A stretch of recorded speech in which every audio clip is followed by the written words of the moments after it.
আপনার গরম আমি দেখবো না তো। কথা শুনে মেজাজ করছেন কেন? আমি প্রচন্ড অসুস্থ, ছুটির অ্যাপ্লাই দেওয়া আছে আমার। হ্যাঁ, ঠিক আমি আছে, পাইনি তো অ্যাপ্লাই।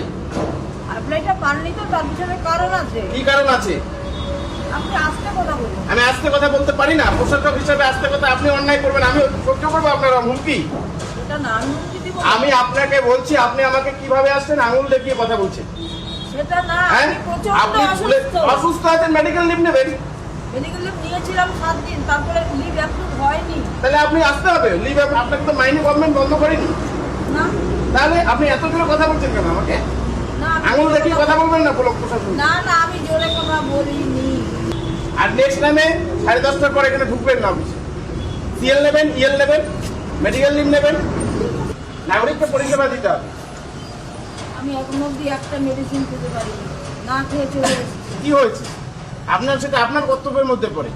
চাকরি যখন পেয়েছেন তখন তো আপনি বলেননি। জানি তাহলে তখন তো বলেছিলেন যে আমাকে যেখানে পোস্টিং দেবে সেখানেই যাব, সরকারের নিয়ম ফলো করব। চাকরি পাওয়ার পরে এসব করছি না।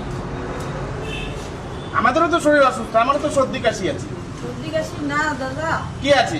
আমারও তো কিডনি অপারেশন হয়ে আছে। ভিডিও কখনো দাদা হয় না, একটা কথা মনে রাখবেন। স্যার, ভিডিও কখনো আপনার, আমি যখন ভিজিটে আসছি তখন ভিডিও দাদা নয়, আমি পরিবারের মেম্বার নই আপনার। স্যার এবং আমি আপনাকে বললাম আপনি ফলো আপ করবেন, যা সরকারি নিয়ম আছে।